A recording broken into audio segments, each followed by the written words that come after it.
Ooh, this is exotic. Muscle Cat Media. Nice. Cultural.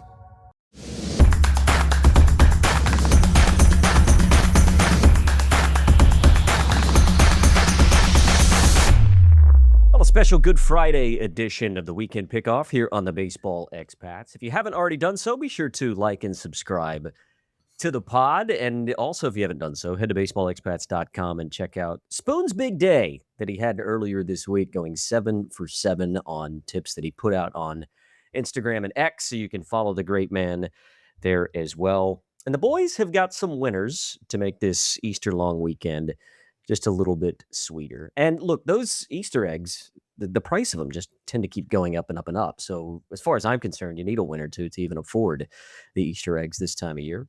Eric, good man. How are you? I'm very well, Rolsey. Just hanging out, watching some. It sucks that there's not a lot of baseball on today, and there's so many early games tomorrow. But that's all right. The recaps in 5 minutes will get pounded, I would say. Have you ventured out to the shops to get your lovely better half pickle a bag of Easter eggs? Have you done that yet? Well, I would advise not doing it because they're nearly impurchasable. They're very, very expensive. Spoon, I'll ask you the same question. Have you ventured out to the shops to get a bag of Easter eggs, and or can you afford them? You'd be able to afford anything after the week that you've had, actually. Yeah, I haven't ventured out. My partner is in a town that probably hasn't discovered chocolate yet, so I've got a little bit of leeway on that front. But I'll probably need to save that money up for a road trip in the future, with fuel being where it is here in Oz. Suggesting that in rural South Australia they've yet to discover chocolate is interesting. Well, look, the way that this will go today is the boys each have a couple of picks for the Good Friday slate in the United States, so Saturday here in Australia. And then we'll end the podcast with something that we did last year about this time of year. And we're going to look at some superstars that have yet to homer in the first week of the season, and we'll each pick a guy that we think will get off the schneid this weekend. Well, with no further ado, let's jump into it. Eric, we'll start with you. What are the two plays that you like on the Good Friday slate in the United States? Well, first off, this is going to be more of a, hey, hopefully you catch this at the right time, at time of recording, because the Brewers at this time of recording and what I have jumped on, so we'll let the record show that as well. The Brewers, who are 5-1, are on the road playing the Royals. Now, granted, the Royals have had a really good starting pitching, but they are $2 to win on the road. Now, Michael Wacha was supposed to start for the Royals. He is a late scratch, so that's why these odds might change.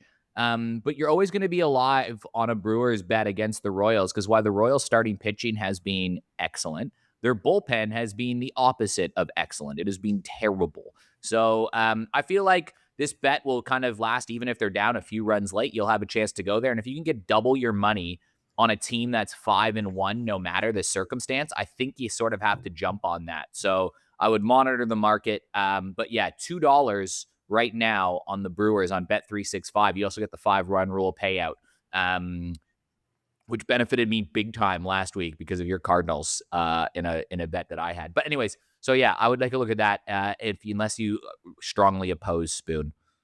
No, I love it. And yeah, I think I'm just reading it now. It was only 45 minutes ago. Michael Wacha scratched due to illness, and they've recalled someone from AAA to make a spot start. I mean, that very rarely goes well, right? And this Brewers offense is deep, left and right-handed. And yeah, I mean, what are you hoping to get 4, maybe 5 innings out of a guy coming up from AAA?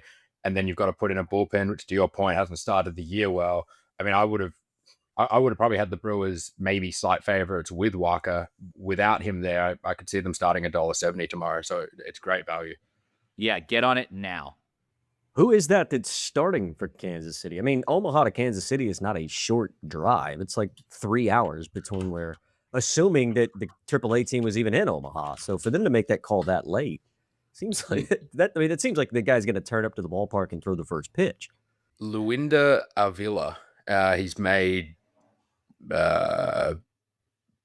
13 appearances out of the bullpen. So it actually probably is going to be a bullpen game. He's never started a game. He's been a reliever in his limited big leagues career. So that's even more to Eric's case. I think if we're seeing a bullpen game, I love taking on bullpen games because if you've got 5 or 6 pitchers, just take one guy not to have his stuff, to give you 3 or 4 runs compared to where the Brewers are as a team. I think it's a great play. The other one I have is one that, again, I mean, it's $3.80 odds for a reason, right? So whenever you have those odds, anything is far from a lock. Otherwise, they wouldn't be $3.80 odds. But I like the Astros on the road playing the Athletics, which isn't that much of a shock. But there's a couple different things I like in this. So I've been trying to craft what play I like the most.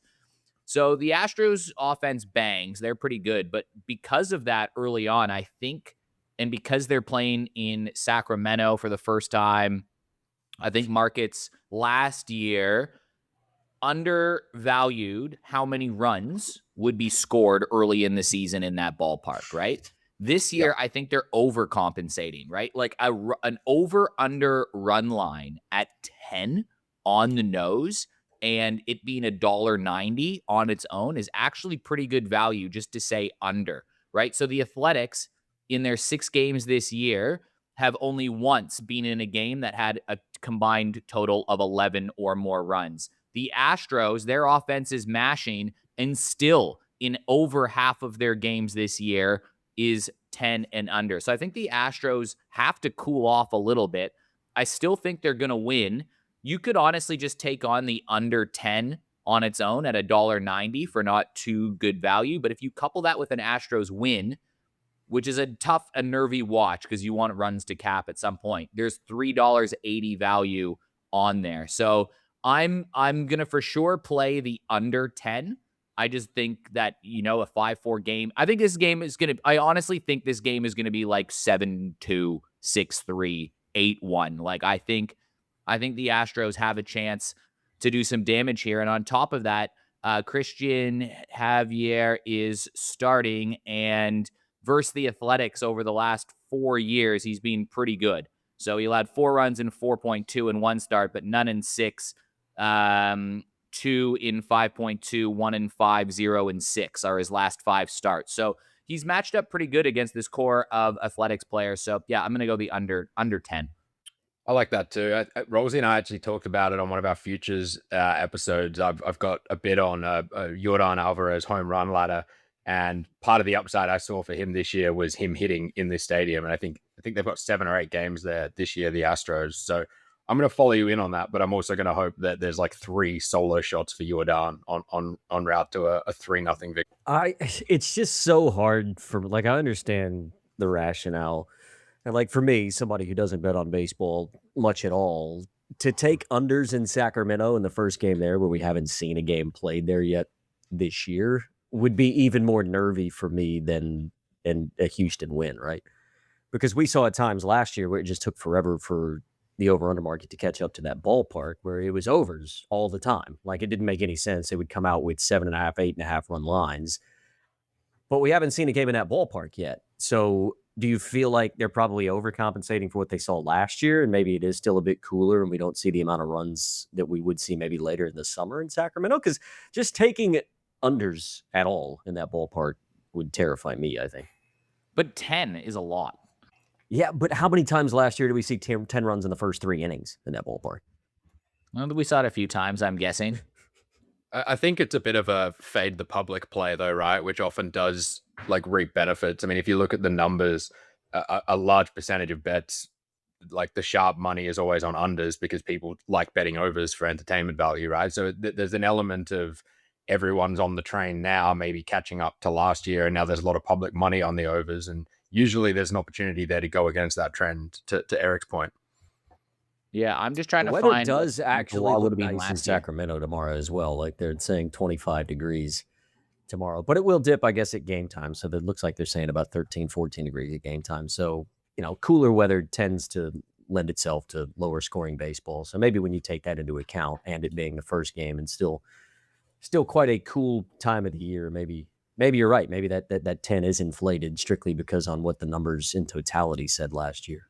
The A's are also striking out over 35% of the time, right? So less balls in play is definitely a plus there. I mean, that'll drop as the season goes on, and a big part of that is probably the 50% K rate in that series against Toronto. But they were one of baseball's worst strikeout teams last year. Javier's got that moving fastball that can miss bats. So the less balls you're seeing in play, as long as both guys have command, you're just trying to avoid those bases loaded situations. Like solo shots won't kill you, but when there's 1, 2, 3 guys on, that's where you really need the pitchers to do their thing. I'm just looking at this now. Hold on 1 second. Let me go 20 games. So that's 5, 6, 7. So 7 of the last 20 games played in that ballpark last year were under 10. Were over 10 runs. So 13 of the last 20 games were 10 runs or under, right? Which is the play here. So statistically, like obviously there's the high potential that games do blow out there, but 10 just seems to 10's probably a great market, right? Like the betting folks know some stuff. Right? 10's probably a nice line. 11 people would be pounding that under. But yeah, I mean, like more times than not, games are under 10 runs. So much has to happen, right? Like really, I think I'm just betting on one team banging and the other team not. So Eric likes the Brewers at time of recording $2 against Kansas City on Friday in the U.S. and in the Houston Athletics game under 10, Houston to win. And just a little add-on for Spoon, Yordan Alvarez to hit 3 solo home runs so that Spoon gets a little bit of love. Eric can stay under. Those are Eric's 2 plays for the Friday slate in the U.S., Saturday here in Australia. Spoon, what are you looking at for tomorrow? It'll probably come as zero surprise at all that the first name I circled on tomorrow's slate was Eury Perez. His first start was awesome. I loved more than anything that they let him go 7 innings and throw 93 pitches. He went deeper than Sandy. And the concern with him this year was going to be how cautious Miami were with him. He's still a very young pitcher with not a lot of innings in his arm, coming off some injuries. All the signs were brilliant there for him. He got bit by 2 long balls. That's an element of his game. The thing tomorrow is against the Yankees, and they are, a high strikeout team. They were 21st in baseball last year. They're 25th now in this young season. So his line was 7.5 at like $1.75, which I didn't love on its own. The other thing about Miami, and yes, they've had a series against probably the 2 worst sides in baseball, right? White Sox and the Rockies so far. But the Fish are leading the NL East. They're 5-1. And they've got the best team OPS in baseball at .847. They're actually quite a sneaky, nice lineup of young guys who run. There's power in the lineup. They had a very good rookie season from Augustin Ramirez last year. They've had all sorts of guys sort of contributing early. So the way I like to play this, and you will probably be able to get better pricing tomorrow or later today whenever you listen to this, because right now I've only got Sportsbet to build this. But Eury Perez, 6 or more strikeouts, and the Marlins over 2.5 as an alternate team total on the road pays $2.05, which I think is great because Perez at 8, I'm a little bit shaky, especially, given his issue with the long ball coming up against guys like Judge, Stanton. I think there's a chance he could sit around that 6 or 7 mark. 8, I would love to see for all my futures plays, but I don't want to tie my money up in that on its own tomorrow. And 3 runs on the road for a team that's scoring 6 runs a game already against lower quality pitching. But they're not exactly going up against some superstar Yankee starter here in Warren. So I think that's a nice little way to play it at $2.05, and you'll probably be able to get a little bit more, maybe $2.20 when Bet365 post theirs later on today. And if you're optimistic, the Yankees are probably due for a bad pitching game, right? Like their pitching's been lights out. They've only allowed more than 2 runs in 1 game this year with a couple shutouts. So they're probably due for a bad game. And then on top of that, you mentioned Eury Perez and Augustin Ramirez and the likes there. I mean, all these guys are playing against probably their future team, right? It's a good opportunity to see how the Yankees organization does up close and personal from just across the dugout before the Yankees throw a bag at the Marlins players. The Marlins probably go on a great run this year. They make the playoffs. They probably go to the NLCS, and then they break up the team, and they're bad for the next 12 years. And Perez is on the Yankees for the next 12 years, and that's probably what's going to happen. So it's a nice little audition. Yeah, I think because I looked at both. I liked Perez's strikeout line, but maybe not quite there. I like the Marlins to score 4 or 5, but maybe not quite. I think if you drop both of those down, you're still getting above even money. I feel pretty good about that. And again, every time I'm taking a team total for a road team, that ninth inning is more important than you think sometimes, as opposed to that home team that's already got the lead and you don't get to bat in the ninth when you're chasing an extra run. Earlier The this other week, one, Spoon was partitioning for anybody in Miami to send him one of those teal Yuri pair only 4 days They later. are He's sick. declaring, Eric's declaring that they're going to lose their entire team to the New York Yankees. So Wouldn't be Spoon's the probably first not- time.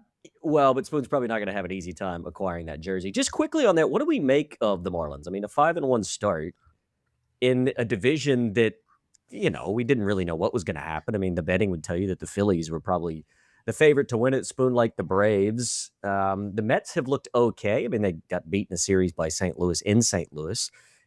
I mean, I guess it's probably going to be their first real challenge going away from home for the first time. Not that they have a home field advantage, because I think on the second day of the year, they had like 9,000 fans or something at the ballpark in Miami. But what do we make of their start? I mean, the typical overreaction, a team that's 5-1, but in a division where it's like, you could see one of any three teams winning it at the start of the year, Braves, Mets, and Phillies. None of those teams have really started great. And I would say that the Marlins have definitely been a surprise. I think they'll go as far as the starting pitching takes them, right? But when they've got, Sandy looks brilliant now in 2 starts. He Max threw a complete Mayer. game yesterday after a really good opening day start. Yuri Perez, I've talked about enough for anyone to probably just skip anytime I mention his name moving forward. Max Mayer has been really good in what we've seen from him. If you've got those 3 guys just like shoving, that's probably better than 80% of teams in baseball to have like a really consistent SP 1, 2, 3. And then what Chris Paddock and Jansen Junk kind of do at the bottom end of that rotation will remain to be seen.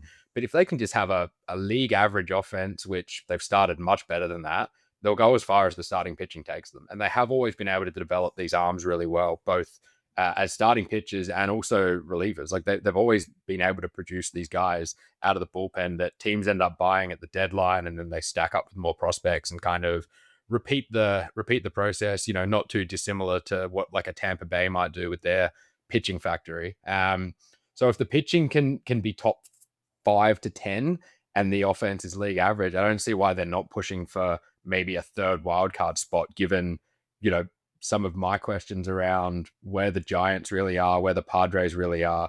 In the past, it's kind of been like, okay, 2 or 3 of those NL wildcard spots are going to teams in the West. That could very well not be the case this year, and that puts the Marlins in the conversation.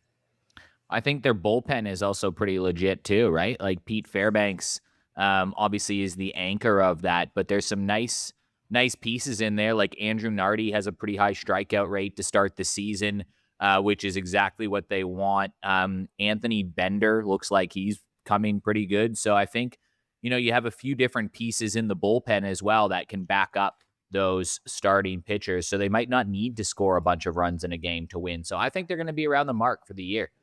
It would be such a wild turnaround, too, because, I mean, like Sandy was obviously on the trade block last year, and they just didn't pull the trigger on him. And you would have thought maybe in the offseason there would be some interest. There wasn't. Probably going into this year, there was thought that Sandy Alcantara, again, was going to be on the trade block once it comes to the trade deadline. But to see the Marlins as potential buyers at the trade deadline, or again, standing pat because they think they have a chance to get to the playoffs, I think would be cool. It would be good for baseball and certainly a talking point heading into an offseason that we all think is going to be marred with CBA difficulties. But I, for one, am happy to see the Fish playing well to begin the season. They weren't bad last year though, right? Like Yeah. Well, they weren't season. good, but they weren't bad. They were just kind of in the middle. There's a couple of players still to come back that haven't started yet either. Like Kyle Stowers was arguably their best hitter last year. He's been on the IL, but it's 10-day IL. He'll be back within a week. Christopher Morel has bounced around a couple of teams now, but has always been like that excitement factor, who provides a little bit of power, a little bit of speed, a little bit of hype. He's in the same boat, 10-day IL, probably coming back in the next few days. So part of the offense stuff does seem sustainable. It's just going to be, can the pitching hold up?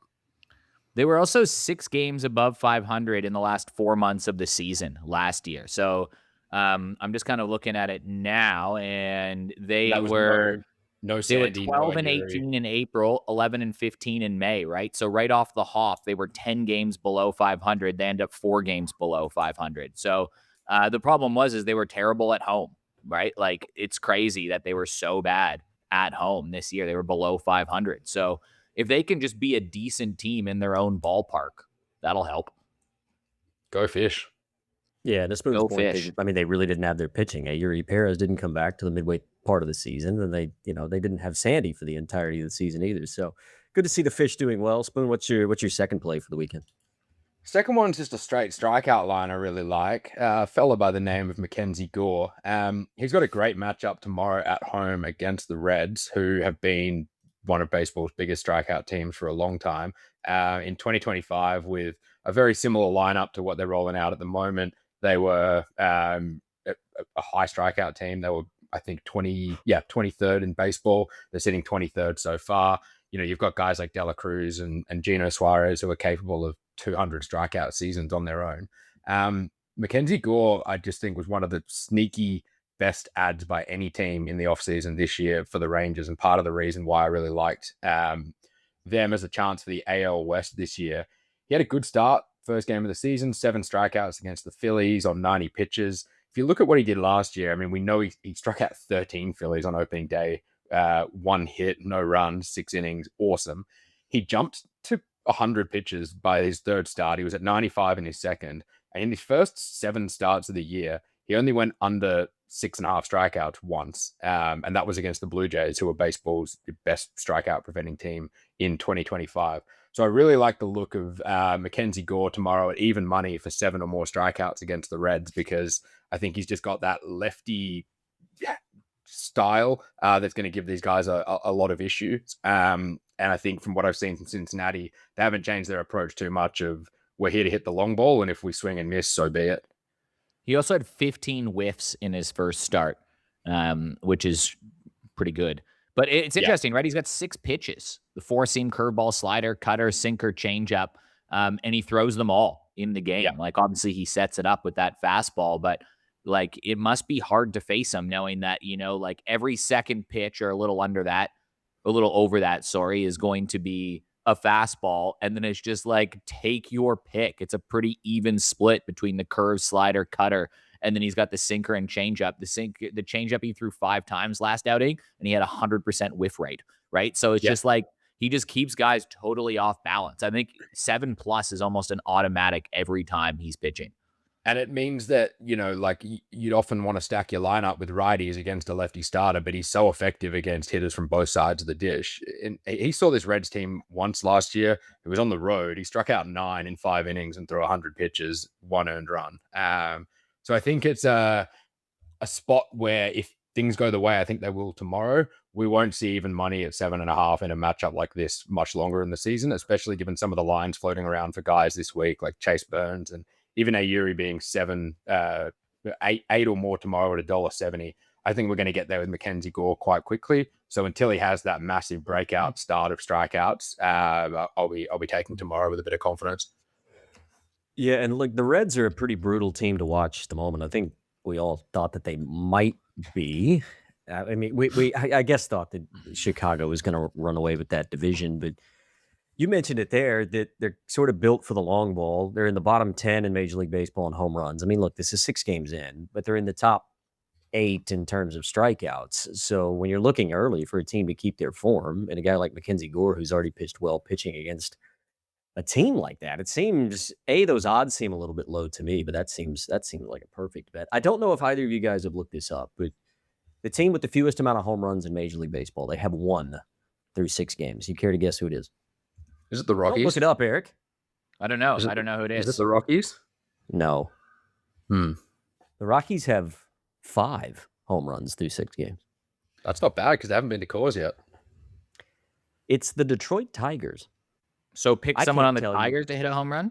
I can't tell you who's hit that 1 home run for the Tigers. Tigers. It wasn't. I don't think it was in the D-back series, because was there one? We somehow pitched really well, but it wasn't due to the long ball when we kind of nearly blew that 8-0 lead. So it must have been in their opening day series against the Padres. Would it be Gleyber Torres? That's my guess. Could be. I haven't looked it up. I know Riley I Green was doesn't only have looking one that yet. stat up because St. Louis is heading to Detroit this weekend for their first away series. So I was just doing a little It's bit of Dylan recon on the Dingler. Tigers because I haven't watched a lot of them, and was shocked to see that they had only hit one home run in their first 6 games.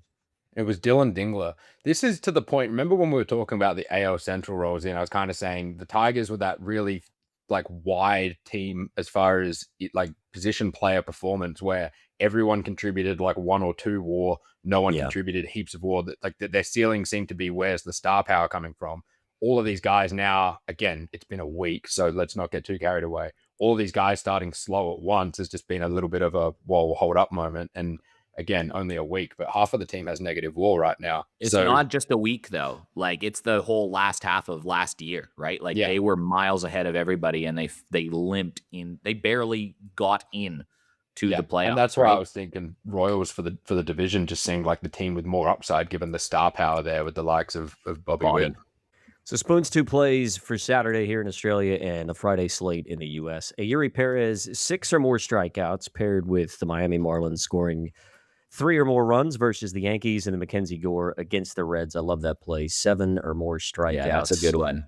As Texas takes on Cincinnati. So what we're going to do now, and I'm going to go first because last year, somehow, inexplicably, Eric and I both came up with Brian Reynolds whenever we were playing this game. It doesn't make any sense. We didn't share notes, and somehow we came up with the same guy. But Eric gave his I'm rationale going to write first, down my guy just which so drives if you me say crazy. it, I can turn it around, and you'll have. I'm going to proof say that- I'm going to say a guy, friend of the podcast, who we all love, that Spoon is not going to be happy with because he's a guy who's playing his Arizona Diamondbacks today. Have we done it again? I'm saying Ronnie Acuna. Oh, you're saying Matt Olson.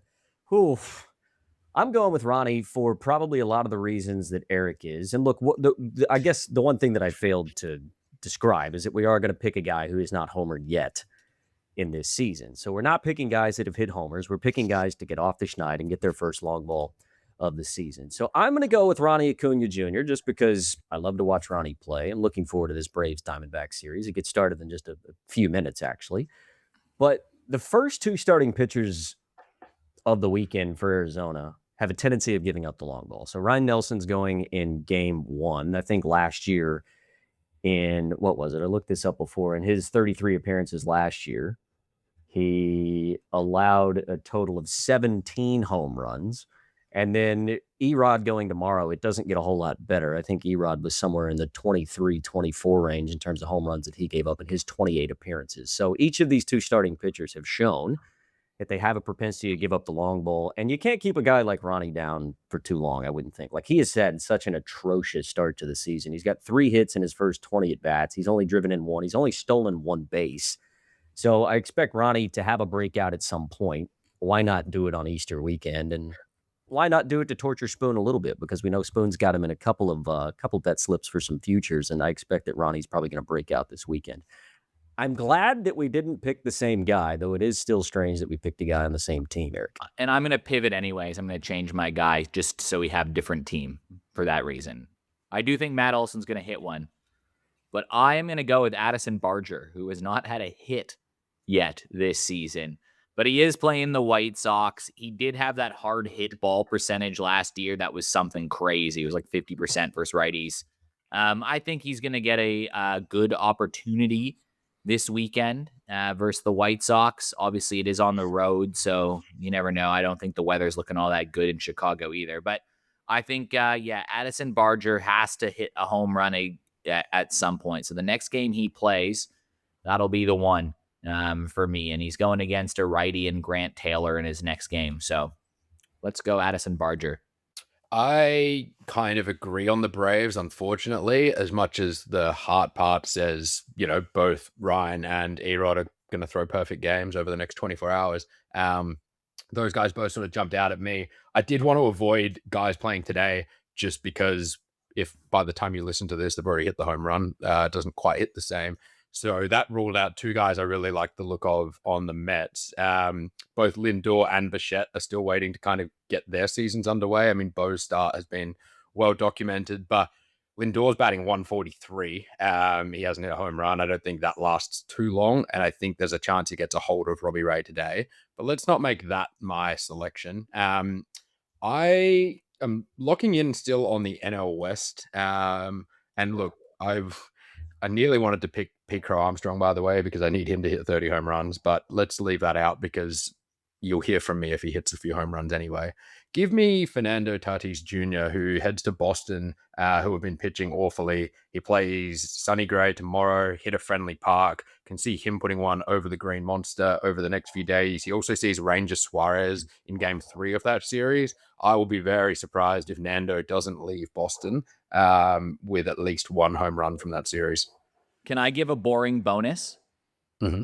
How about the guy that's hit 109 home runs over the last 2 years, who has not hit a home run yet this season, in Shohei Ohtani to go yard? Ohtani. Okay. How is Does Cal Raleigh Shohei have not one hit a yet? home run? Who do the Dodgers have this weekend? Doesn't matter. Cal Raleigh hasn't got off the board yet. They're either. playing the Nationals. There's a lot of guys. They're playing the Nationals. Sure. So, yeah, I mean, Barger is probably the one you'll get better odds on, but Shohei's gone 6 games without a home run, man. Like, you could honestly just bet each day Shohei to hit a home run and keep doubling down because it's going to happen over the next couple of days. You could avalanche Shohei to hit a homer. He's $2.45 tomorrow. That's disgraceful. He has to hit one, though, right? Yeah, but like you can almost get the no at 150 and be happy. But yeah, quite literally. But it's just because obviously there's that weight. But that's that's why I said it's the boring pick. But yeah, Barger's the one I'm going to go with. Let's have a look real quick. Shohei's just probably that one guy that the longer that he doesn't do it for whatever inexplicable reasons, the odds actually get lower for him to do it because it's becoming more and more inevitable. So instead of it's like, oh, it hasn't happened in so long, we'll inflate the odds. The longer it doesn't happen for Shohei, you expect that number to just get lower and lower to the point where he's at $1.90 every time he goes out to hit a home run. What was it? He doesn't get a lot to hit these days. Yeah. So if/when Acuna doesn't hit a home run today against the D-backs, what we're saying is we're going to have a little Saturday multi on of Barger, Acuna, Tatis, right? Probably get, I don't know, 4x4x4, 65-1 or something like that for those 3 guys. That could be a little Easter egg hunt for us on Saturday. That'll pay for a liter of petrol. And it'll be another great article that we can pin for baseballexpats.com. Well, we hope that you certainly have a wonderful Easter long weekend and enjoy your baseball. Hopefully the boys have imparted some wisdom on you. And yeah, as Spoon said, if neither Acuna, Barger, or Tatis homer in the Friday slate in the United States, we might just have a little $5 tickle on the treble for Saturday. Have a great, safe, long weekend, and we look forward to chatting with everybody again Tuesday. Enjoy your baseball, enjoy your Easter. See you, everybody.